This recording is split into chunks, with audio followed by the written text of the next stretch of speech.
Comment rédiger des textes qui attirent l'attention, la retiennent et surtout incitent vos lecteurs à passer à l'action, autrement dit bien souvent à acheter. Et ça avec ChatGPT. Eh bien c'est ce que je vous propose de voir dans cette vidéo dans laquelle on va transformer ChatGPT en bête de copywriting. Pour ça je vais vous présenter deux prompts incroyables. Un premier pour créer des textes optimisés et le deuxième pour optimiser vos propres textes à vous. Je vous propose d'entrer dans le vif du sujet et de découvrir tout ça ensemble, mais avant ça, si vous n'êtes pas familier du copywriting, si vous n'avez pas les bases dans ce domaine d'activité, je vous encourage à aller voir le tuto qui s'affiche à l'écran et qui sera en lien dans la description. Dans cette vidéo, je présente toutes les techniques à connaître pour devenir un expert du copywriting. Ça vous permettra, je pense, de tirer pleinement profit des deux prompts que je vais vous présenter aujourd'hui. Maintenant, on y va. Premier prompt, donc celui qui va vous permettre de créer des textes en partant de zéro pour n'importe quel format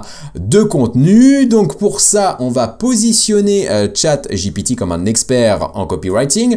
On va lui dire qu'il maîtrise toutes les compétences et donc les techniques d'écriture pour attirer l'attention, la retenir et inciter le lecteur à passer à l'action. Et on va lui dire que ces compétences doivent lui permettre de déterminer la meilleure structure de texte, les meilleures techniques de rédaction et aussi le meilleur call to action, donc bouton d'appel à l'action, à intégrer dans un texte en fonction de trois éléments qu'on va lui fournir. Donc le format de contenu, ça peut être un email, une publicité ou encore une page de vente, le message qu'on souhaite faire passer et donc l'objectif premier de ce contenu. On lui dit ensuite que sa tâche consiste à rédiger des textes optimisés pour le copywriting en fonction de ces trois éléments et derrière on va finaliser le prompt en lui demandant de valider sa compréhension en recopiant format du contenu, message, objectif. Là l'idée ici c'est simplement de reprendre les champs, de les copier-coller et de les renseigner selon le contenu qu'on a à créer. Je vais vous montrer quelques exemples de ce prompt et vous allez voir les performances sont vraiment intéressantes. Donc là effectivement ChatGPT a validé la compréhension du prompt, il nous demande le format, le message, l'objectif, on copie-colle ça ici, on lui demande pour ce premier exemple un email. Le message, ça va être de présenter mon accompagnement d'intelligence artificielle pour aider les entreprises à gagner des clients avec l'IA. Et l'objectif de cet email, c'est d'obtenir un rendez-vous. Et regardez donc ce qu'il me sort. Il va créer un email complet comprenant l'objet. Donc l'objet est optimisé pour inciter le destinataire à ouvrir l'email. Vous savez que l'objet, c'est important pour convertir des clients grâce à l'email. Et donc là, il nous met un objet transformé votre entreprise avec l'IA, découvrez notre accompagnement pour gagner plus de clients et derrière il va rédiger un email selon les bonnes techniques de copywriting. Pour ça, il va déjà commencer par attirer l'attention en posant une question. Avez-vous déjà envisagé d'utiliser l'intelligence artificielle pour booster votre chiffre d'affaires et gagner de nouveaux clients? Si la réponse est oui, on a l'attention et donc on va pouvoir la retenir en présentant notre solution et les avantages de notre solution. Là, une bonne pratique qui est respectée par ChatGPT dans la rédaction de l'email, c'est qu'il présente les bénéfices dans une liste à puces, ce qui rend l'email scannable, facile à consommer. Et donc, si on est sur appareil mobile, on va rapidement, facilement voir les 4 points. Donc, c'est un point important aussi pour convertir les lecteurs d'un email en clients. Là, pour le coup, obtenir des rendez-vous. Donc, derrière, on va susciter aussi un petit peu le désir. C'est une bonne pratique dans le copywriting en lui disant imaginez les possibilités, amélioration de la prospection, optimisation de votre marketing, automatisation des processus, etc., etc. Et on finit par un call to action, donc une incitation à passer à l'action en disant ici, réservez votre créneau dès maintenant en cliquant ici avec un lien vers un agenda en ligne. Et puis derrière, on signe votre nom, votre poste, téléphone, email. L'email ici, il est vraiment prêt à être copié-collé et à être envoyé à des prospects. Donc ça fonctionne très bien ce prompt copywriting pour la rédaction d'email. On va faire encore d'autres tests et ici, par exemple, on va lui demander de rédiger une publicité Facebook, donc Facebook Ads, pour faire la promotion de ma formation automatisée ChatGPT. J'en profite, le lien est dans la description si vous souhaitez en profiter. Et donc là, l'objectif de cette publicité, c'est de vendre un maximum de formations. Donc on lui dit, et derrière, il va rédiger une publicité juste ici ici avec un titre. Automatisez vos processus avec ChatGPT, découvrez notre formation exclusive. Il y a des emojis sur les réseaux sociaux et notamment dans les fils d'actualité, c'est important pour attirer l'attention des utilisateurs. Il y a la liste à puces que vous retrouvez ici. Voici ce que vous apprendrez. Comment intégrer ChatGPT dans vos systèmes et outils existants, les meilleures pratiques pour configurer et utiliser ChatGPT efficacement, etc., etc. Il nous suggère même de faire une offre spéciale avec un code promo. Donc là, ça pourrait nourrir nos réflexions et on pourrait même, pourquoi pas, créer ce genre de campagne de promotion. Il donne le lien effectivement pour s'inscrire à la formation. Il nous suggère même une image d'illustration pour notre publicité Facebook. Donc là, vraiment pas mal. Ça pourrait être amélioré justement selon les techniques que vous auriez pu avoir dans ce guide ou selon les compétences que vous avez en copywriting. Vous pouvez bien entendu guider en plus ChatGPT pour que le résultat soit meilleur. Mais voilà pour un exemple de publicité Facebook. Et là, je voulais aller dans un format de contenu plus complexe, le format de contenu landing page. C'est des pages spécifiques qu'on utilise pour inciter notre audience à télécharger ce qu'on appelle des lead magnets, donc à récupérer des contenus premium contre un formulaire rempli. Et là, vous allez voir que ChatGPT nous accompagne vraiment dans la création de cette page et qu'elle est vraiment optimisée pour le copywriting. Donc on lui dit format de contenu, landing page, le message, télécharger le guide, gagner des clients avec l'IA en 30 jours. Et l'objectif donc pour ce genre de contenu, c'est de générer des leads. Là aussi, il y a une vidéo qui s'affiche à l'écran et qui sera en lien dans la description si vous souhaitez en savoir plus sur la génération de leads et les techniques pour générer des leads grâce au marketing digital. Donc le titre ici effectivement ça va être télécharger le guide gratuit pour gagner des clients avec l'IA en 30 jours. Il nous met un sous-titre, booster votre entreprise grâce à l'intelligence artificielle et conquérir de nouveaux clients. Donc en fait ça c'est vraiment le header de notre page et effectivement c'est important pour retenir l'attention de la personne qui arrive sur la page. Derrière on va avoir une introduction nickel juste ici.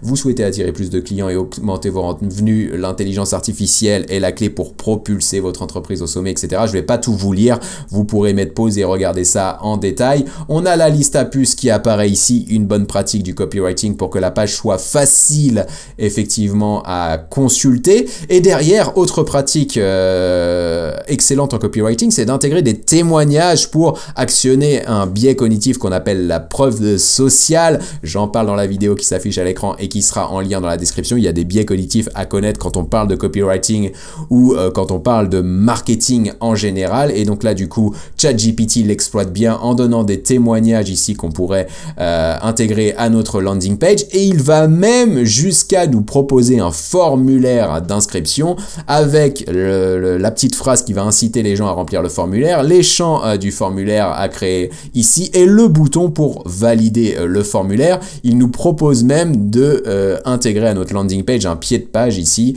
en disant pour toute question ou demande d'information, n'hésitez pas à nous contacter, etc., etc. Donc voilà, outil ultra puissant. Ce prompt là, vous allez pouvoir l'utiliser pour créer n'importe quel texte optimisé pour le copywriting. On passe maintenant au deuxième prompt, celui qui va vous permettre de copier-coller un texte dans ChatGPT et obtenir une liste d'améliorations possibles d'un point de vue copywriting pour justement retenir plus l'attention des lecteurs et inciter vos lecteurs à passer à l'action. Pour ça, je vais prendre quelques exemples et on va notamment partir d'un post LinkedIn de Joselito Tirados qui est un ami à moi, expert d'une mission marketing cruciale qui est le Jobs to be done. Je mettrai le lien de son profil en description si vous souhaitez aller voir qui il est et ce qu'il fait. Et donc là, il a publié un post LinkedIn et donc je vais utiliser ChatGPT pour l'améliorer. Pour ce faire, on va créer le prompt suivant. Donc entre crochets, on va noter instruction et on va décrire directement la tâche qu'on souhaite que ChatGPT réalise. Donc ici, on va lui dire que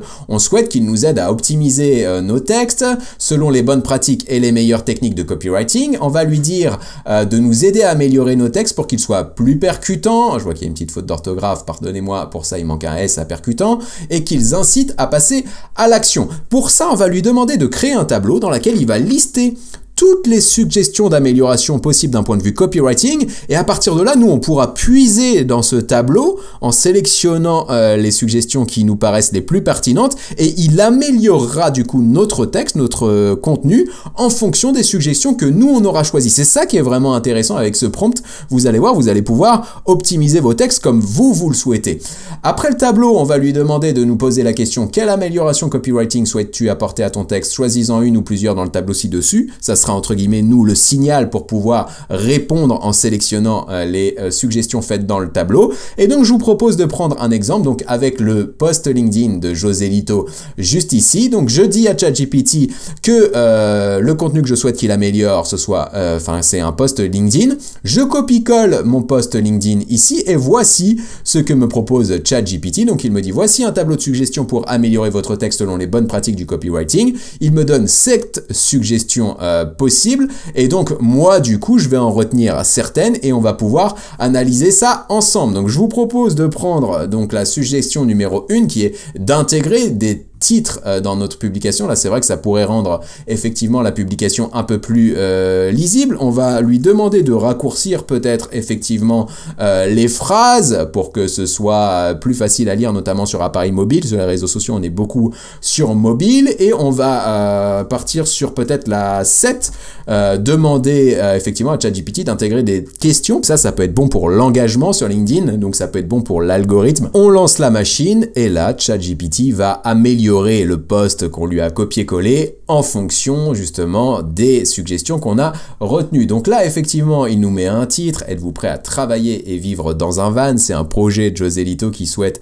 effectivement devenir consultant ambulant. Je trouve son projet vraiment intéressant, donc c'est pour ça que je vous partagerai son profil LinkedIn pour que vous puissiez aller voir ça. Et donc du coup derrière, effectivement, il nous dit voilà, vous pouvez mettre des titres en gras. Pour ça, j'en profite, il y a des outils en fait qui vous permettent de faire ça, notamment une extension que je vous partagerai dans la description qui s'appelle Perfect Post, qui vous permet de mettre en page des posts LinkedIn. On le sait pas toujours, mais du coup ça peut vous aider à mettre des phrases en gras dans le post LinkedIn. Et donc là, il est en train vraiment de retravailler le post en fonction de ce qu'on a retenu. Donc il fait des phrases plus courtes, il a mis des titres, il pose des questions juste ici, il incite à passer à l'action en reprenant bien effectivement la petite phrase sympa qu'avait mis José Lito ici en disant: êtes-vous prêt à sortir le nez de votre spreadsheet et à tenter l'aventure? Voilà, ici peut-être un peu plus incitatif que ce que José Lito a pu mettre juste ici, mais voilà, l'optimisation du post. Je vous propose d'aller plus loin pour voir un petit peu ce qu'on peut optimiser, et donc on va pouvoir optimiser par exemple un email. Donc là, j'ai récupéré un email dans ma boîte email spam pour écouter un podcast sur le marketing. Donc je vais copier-coller cet email. On va indiquer à ChatGPT que le format de contenu, eh bien, c'est un email, et on va lui copier-coller juste ici l'email, et vous allez voir que du coup il va me proposer le tableau avec les suggestions d'amélioration, et qu'à partir de là je vais pouvoir en sélectionner quelques-unes pour améliorer justement l'email présenté juste ici. Donc là effectivement il nous propose des petites choses, donc utiliser des titres et des sous-titres accrocheurs. Là aussi c'est une bonne pratique, c'est vrai qu'on retrouve pas ça dans l'email en question. Ajouter un appel à l'action clair et puissant. Là pour le coup, écouter l'épisode du podcast du marketing, c'est pas forcément le plus incitatif, même si c'est déjà pas mal de ce côté-là, donc on va peut-être pouvoir tester ça. Utiliser des phrases courtes, c'est des choses qui reviennent assez souvent. Les bonnes pratiques, effectivement, en termes de copywriting, tournent souvent autour de la simplicité, de la concision, etc. Créer un sentiment d'urgence, ça je trouve ça intéressant, on l'a pas utilisé, donc on va peut-être lui demander du coup d'utiliser la modification numéro 5, peut-être d'utiliser aussi la suggestion numéro 7, utiliser des mots puissants et évocateurs. Et vous voyez à côté, on n'en a pas parlé, hein, mais il nous met des bénéfices aussi pour expliquer pourquoi justement il nous fait ces suggestions. Donc du coup, si par exemple on reprend créer un sentiment d'urgence, donc ça va avoir le bénéfice d'inciter le lecteur à agir rapidement, ou encore effectivement utiliser des mots puissants et évocateurs, ça va renforcer l'impact émotionnel du texte. Donc là pour le coup on va lui dire allez qu'on veut le 5 et qu'on veut le 7, et on va valider, et donc là du coup il va retravailler l'email en fonction des suggestions qu'on a retenues. Donc déjà il va intégrer un biais d'urgence dans le sujet, découvrez comment transformer votre travail en plaisir avec le le urgent qui pourrait attirer l'attention, et ensuite il va partir effectivement se lever le matin avec une énergie incroyable, adorer travailler, trouver un sens profond à ce qu'on fait, etc. Là pour le coup je trouve que le texte est vraiment plutôt pas mal et efficace. On a trop longtemps associé travail à labeur, il faudrait que ce soit dur, que ce soit douloureux, pas étonnant quand on sait que le mot travail vient du latin tripalium, qui n'est rien d'autre qu'une machine à torture, etc., etc.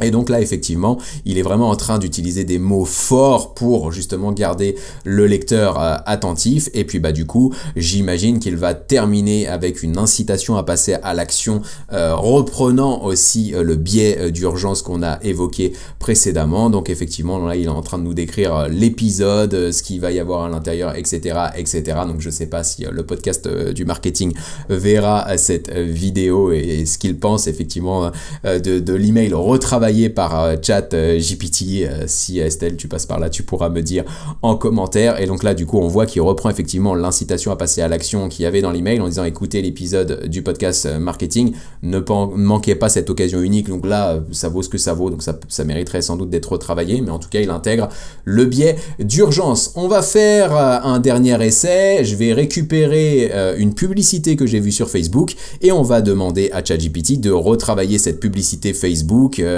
via le prompt qu'on vient de créer. Donc cette fois, eh bien, on va lui dire que le format, c'est le format Facebook Ads et on va lui dire la publicité juste ici et on va voir ce qu'il nous dit. Donc voici un tableau avec des suggestions d'amélioration copywriting pour le texte en question, donc le numéro, la suggestion et les bénéfices. Donc là, il va dérouler un petit peu des choses qui peuvent être intéressantes. Effectivement, utiliser des chiffres ou des statistiques, là aussi, c'est un biais cognitif qui fonctionne plutôt pas mal.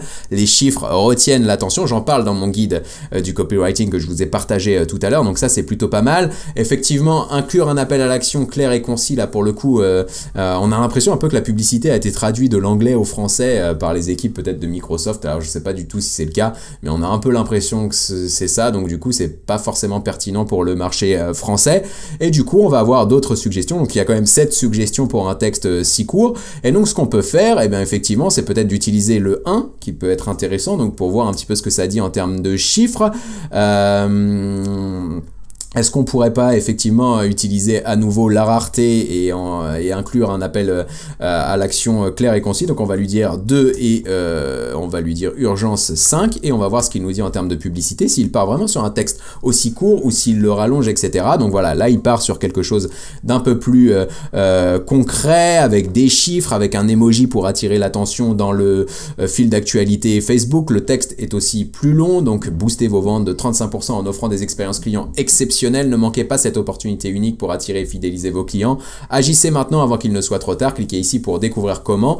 Et donc, il nous explique qu'il a ajouté effectivement la statistique, un appel à l'action et qu'il a ajouté l'appel à l'action avec le biais d'urgence. Donc voilà, je ne sais pas ce que vous préférez entre la publicité que nous avons ici, sobre, découvrez comment offrir des expériences clients exceptionnelles qui aident à attirer et à fidéliser vos clients, ou si vous préférez l'option faite par ChatGPT. Vous me direz en commentaire. Quoi qu'il en soit, effectivement, les deux prompts sont vraiment puissants. Donc le premier prompt pour créer un texte en partant de zéro. Le deuxième prompt pour optimiser des textes que vous auriez déjà travaillé ou que vous pourriez récupérer quelque part. Et donc, pour vous aider et vous remercier d'être toujours présent dans la vidéo, je vous partage gratuitement ma base de prompts. Vous allez pouvoir récupérer les prompts copywriting. En fait, dans cette base, je vous partage vraiment tous les prompts que je diffuse sur YouTube. Vous n'avez plus qu'à les prendre, vous n'avez plus qu'à les copier-coller ensuite ou à les personnaliser selon vos éléments de contexte et à les mettre dans ChatGPT pour obtenir le résultat. Vous avez le lien dans la description pour récupérer la base et vous pourrez donc ici, dans les prompts copywriting, retrouver les deux prompts que je viens de vous partager. Voilà, nous arrivons à la fin de cette vidéo. J'espère qu'elle vous aura plu. Si c'est le cas, n'hésitez pas à me dire ce que vous en pensez en commentaire, à me faire part de votre expérience. Si vous testez aussi les prompts, me dire quels résultats vous obtenez. Vous pouvez aussi vous abonner à la chaîne. Vous êtes 80% à regarder les vidéos sans être abonné. On a pourtant dépassé les 15 000 abonnés à l'heure à laquelle j'enregistre cette vidéo. Donc vous pouvez aussi vous faire partie de la communauté et ne pas manquer les prochaines vidéos. Si vous me suivez régulièrement, vous savez que je suis très mauvais pour conclure. Donc je vais m'arrêter comme ça de manière assez brutale. Et je vous dis juste à très bientôt pour la prochaine vidéo dans laquelle je vous partagerai des actus, des tutos, des astuces ou alors des démos de nouveaux outils que j'aurais pu découvrir. Tout ça autour de l'intelligence artificielle. C'était Ludo. À bientôt. Ciao!